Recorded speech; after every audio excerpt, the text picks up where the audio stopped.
Welcome back to Rapture Tales. Don't forget to like, subscribe, and get ready for another story you won't forget. Let's dive back to the story. Sophie Williams was a kind of woman who lived for luxury, born into the wealthy Williams family. She grew up believing class and social status were the true measures of a person's worth. Her mansion was filled with imported chandeliers, Italian marble floors, and walls lined with designer shoes she rarely wore. Yet, beneath the polished elegance, Sophie lived a secret life, one she never wanted her family or society to know about. She was secretly dating Daniel, a humble mechanic who lived in a tiny room behind the workshop he worked in. She kept this relationship hidden not because she loved privacy, but because she was ashamed of him. Every time she visited him, she wore sunglasses and a hoodie, terrified that someone might recognize her and ask why a Williams heir was anywhere near a grease-stained nobody. But despite her shame, Daniel had a heart that steadied her chaotic world. His kindness, honesty, and gentle nature soothed her in ways her wealth never could. Yet Sophie never saw Daniel as an equal. She saw him as a temporary escape from her privileged world, someone beneath her status, yet convenient enough to entertain her emotions. Daniel, on the other hand, saw Sophie as the woman he wanted to spend his life with. Her presence motivated him, inspired him, and filled him with dreams of a hopeful future. Meanwhile, his only true ally in her world was Anita, Sophie's best friend, kind, compassionate, and free from pride. Anita treated Daniel with respect, often warning Sophie about her arrogance. But Sophie never listened. She believed men like Daniel were meant to adore women like her, not to be loved in return. And in this silent imbalance, trouble began to grow. After 4 months of their hidden relationship, Daniel's heart had already chosen Sophie.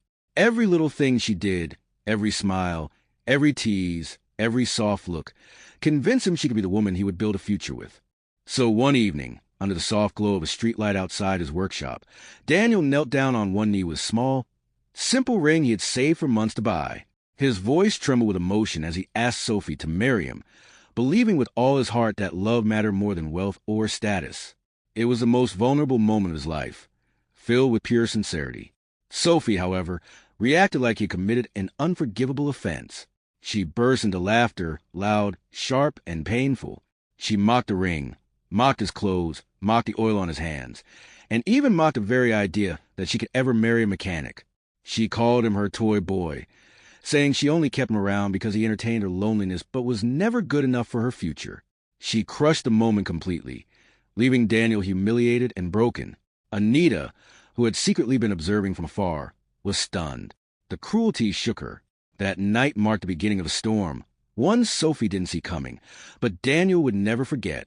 Daniel walked away from Sophie that night with tears burning in his eyes. His heart felt like it had been ripped open, and the shame of her mockery clung to him like cold rain. He needed someone, anyone, who could help him understand why Sophie treated him that way. The only person he trusted enough was Anita, the one woman who saw him as human, not as a thing to be used. Daniel approached Anita the next morning, and she welcomed him with gentle concern. She listened quietly as he explained what happened, each word trembling with hurt. Anita's heart ached for him. She had always admired his sincerity and humility, qualities Sophie never appreciated. Anita tried to reason with him, telling him that Sophie's heart was blinded by her upbringing, trapped in the illusion that wealth was everything. She warned Daniel that people like Sophie may never change unless life forced them to. Still, Daniel begged her to talk to Sophie, to help her understand the value of a good man's love. Though it broke her heart to see him still clinging to hope, Anita agreed. She promised she would talk to Sophie, not because Sophie deserved it, but because Daniel deserved peace. In that moment, something shifted between them, something warm, subtle, and unspoken, but powerful enough to change both their destinies.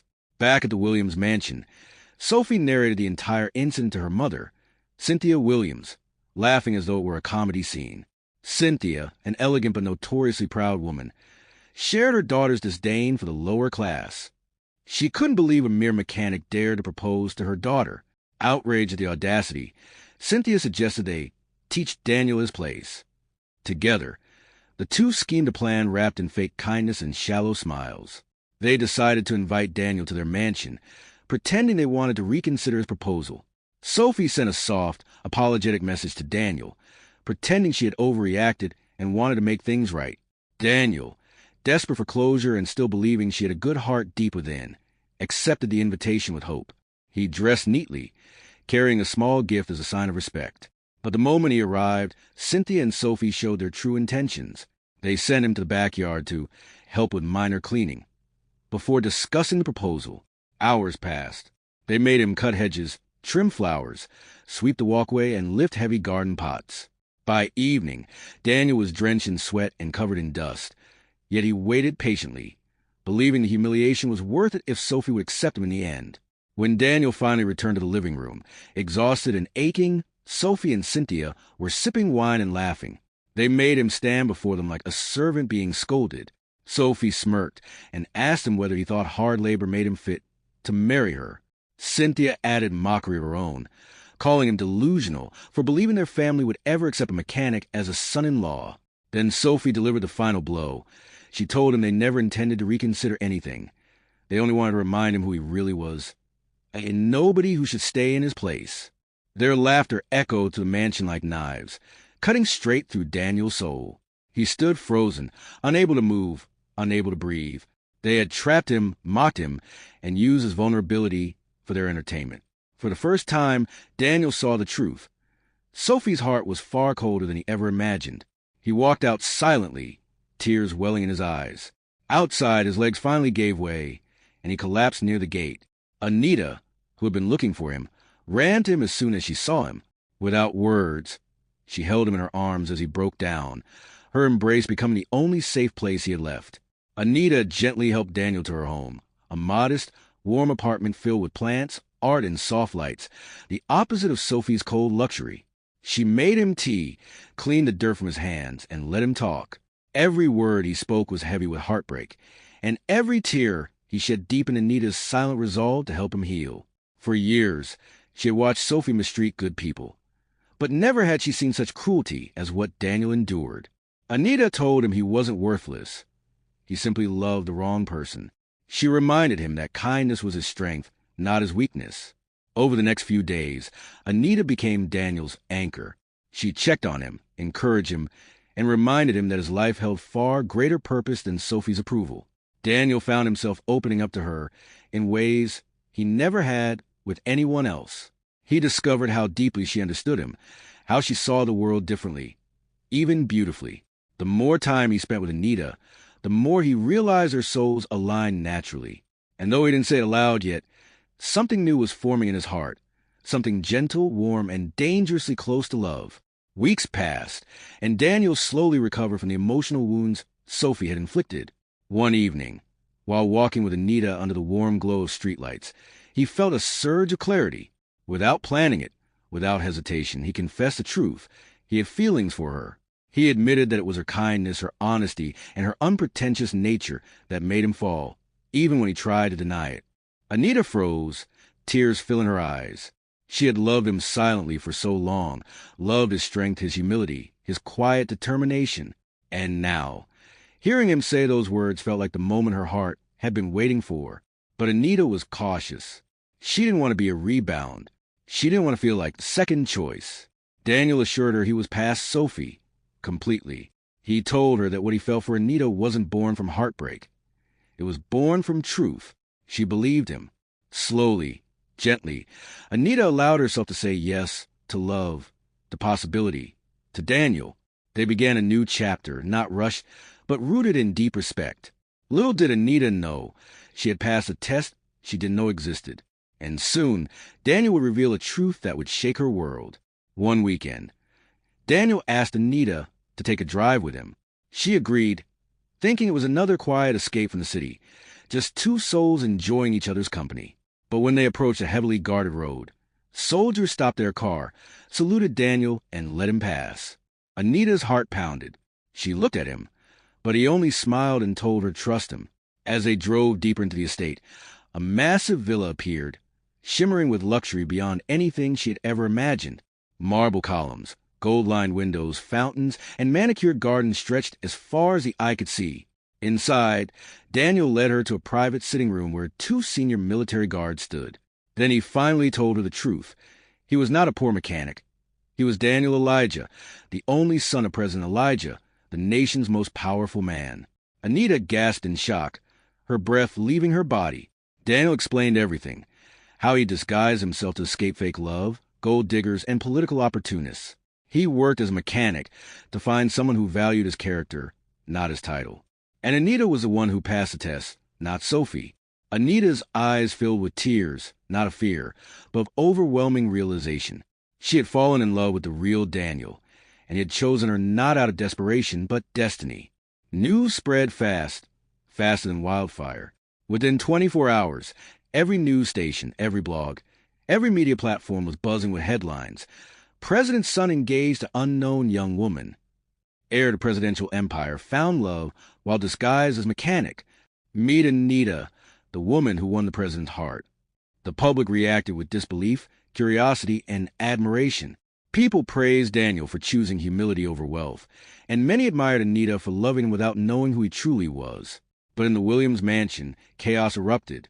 Sophie screamed when she saw the news, pacing frantically around her room. Cynthia nearly fainted. They had humiliated the president's son.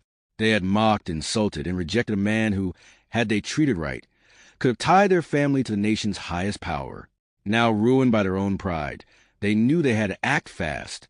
Cynthia dressed in her most expensive gown, Sophie in her most tearful expression, and together they rushed to the villa, prepared to beg like never before.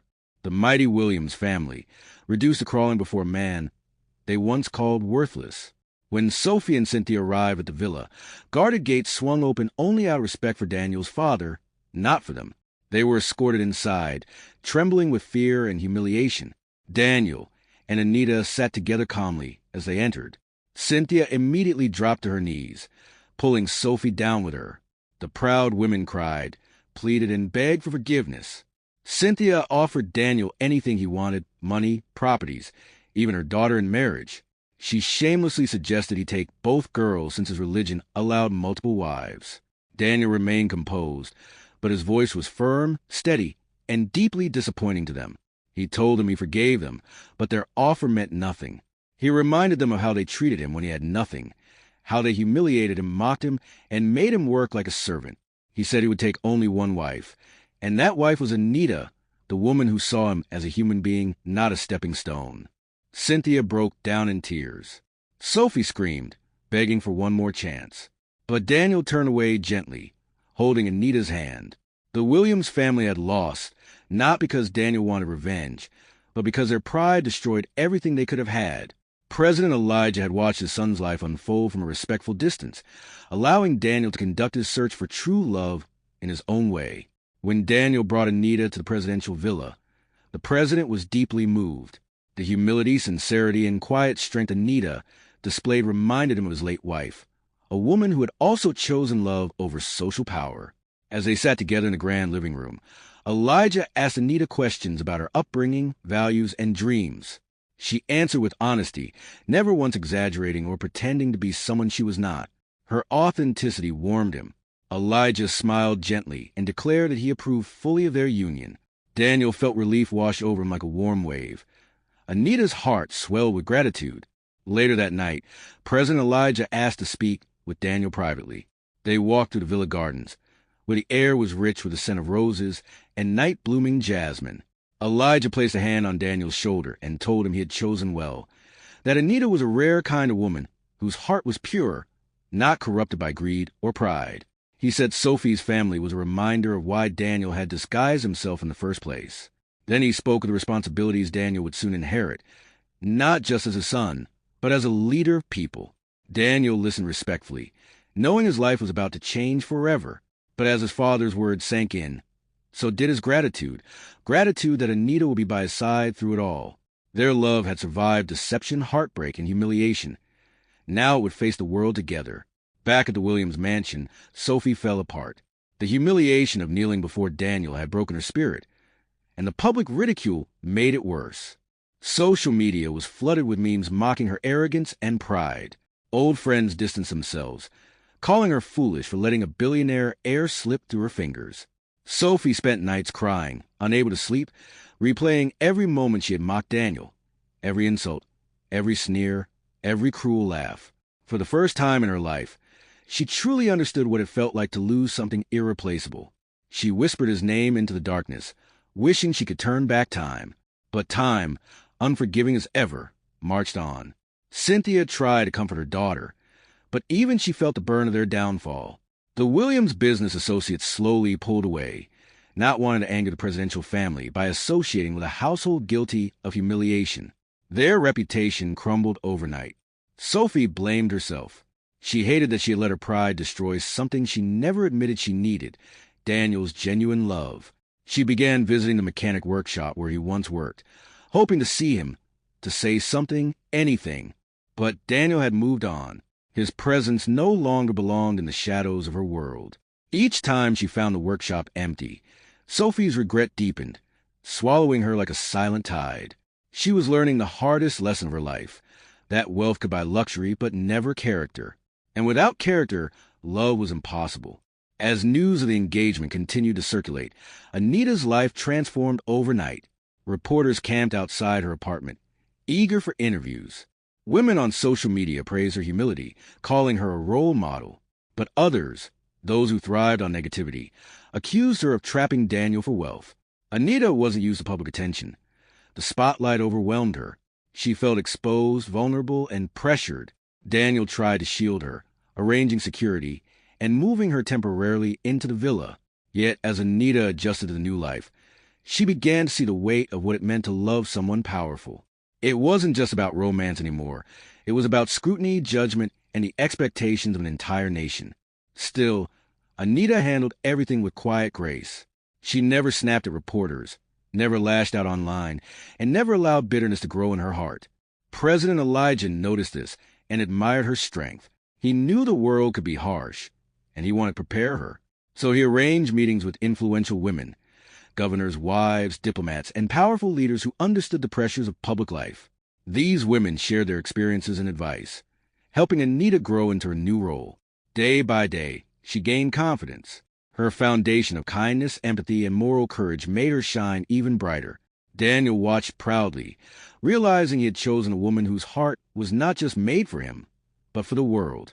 The time finally came for Daniel and Anita to make the official announcement. President Elijah invited the press to the palace courtyard, where golden banners fluttered in the breeze and hundreds of journalists gathered. Anita wore a simple yet elegant cream dress that contrasted beautifully with her rich, dark complexion. Daniel stood beside her, holding her hand with pride. When the president stepped up to the podium, the crowd fell silent. Elijah spoke with authority, declaring that his son had chosen love, character, and integrity. He praised Anita for her humility and strength, and then officially announced their wedding date, an event that will be broadcast nationwide. The world reacted instantly. Congratulatory messages poured in. Women admired Anita's journey from ordinary life to extraordinary destiny. Men praised Daniel's humility. Even schools used her story as a lesson in character. But in the Williams mansion, Cynthia and Sophie watched the broadcast in silence, their hearts sinking deeper into regret. Sophie felt her knees weaken as she heard Daniel speak about finding true love in a woman who respected and valued him from the beginning. Those words stabbed her like knives. She had laughed at him. She had mocked his proposal. She had thrown away what Anita now cherished. And there was no going back. Sophie realized that the wedding would be more than a celebration. It would be the final confirmation that she had lost Daniel forever. A week before the wedding, Daniel unexpectedly crossed paths with Sophie at a charity event Anita was attending. Sophie froze when she saw him, her eyes filling with tears. She approached slowly, her voice trembling as she apologized.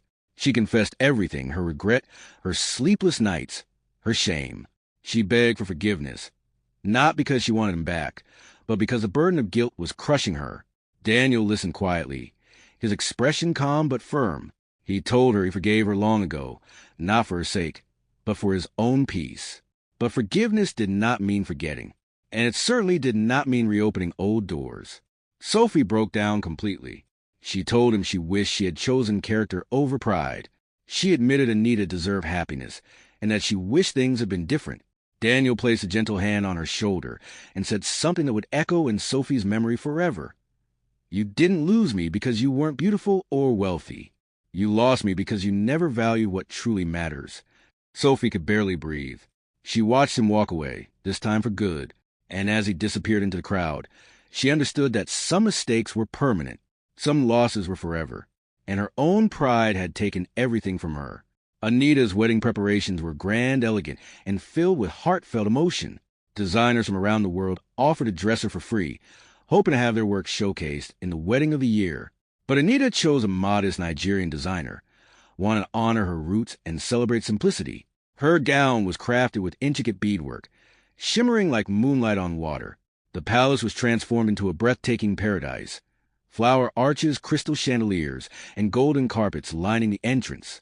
Daniel, meanwhile, spent his days practicing his vows, wanting every word to reflect the depth of his love.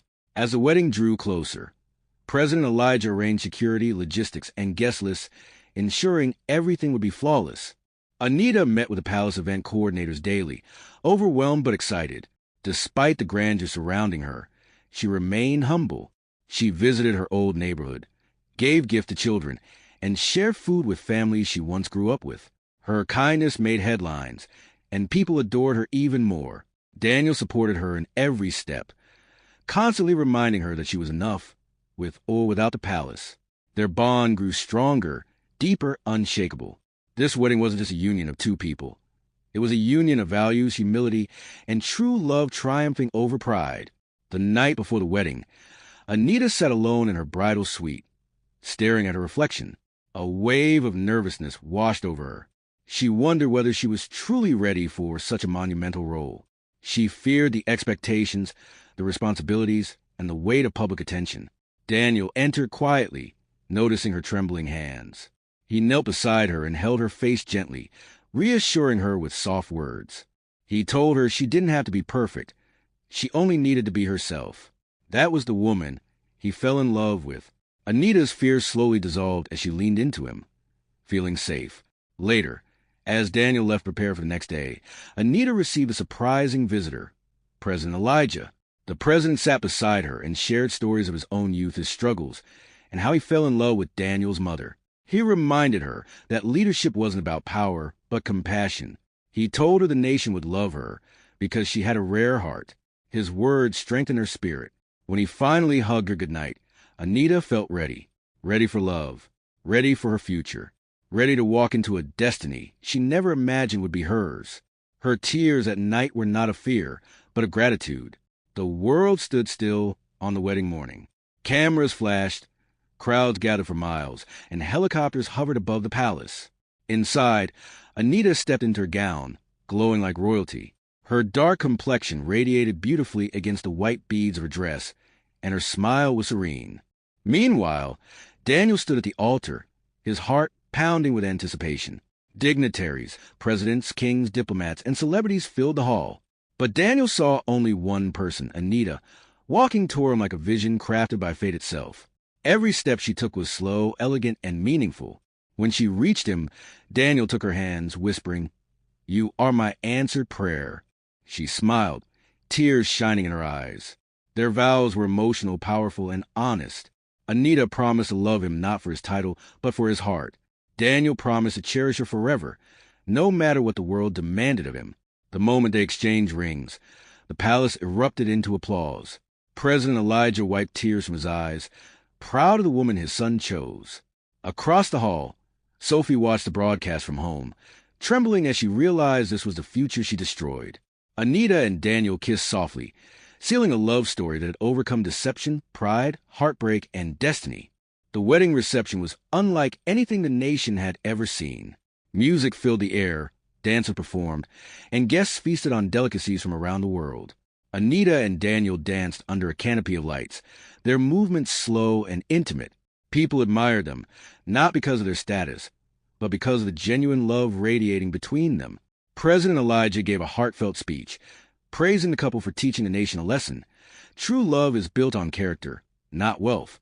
Anita felt overwhelmed by the love surrounding her, grateful for the journey that brought her here. Meanwhile, Sophie watched alone from her room. Every cheer felt like a dagger. Every smile between Daniel and Anita reminded her of what she threw away. She cried silently, knowing she would carry this regret for the rest of her life. The world celebrated Anita, the humble woman who captured the heart of a future leader. Daniel and Anita ended the night watching fireworks from the palace balcony, holding hands. They whispered promises, shared dreams, and envisioned a future built not on power, but on kindness. Their triumph was not the wedding. It was the love they had become.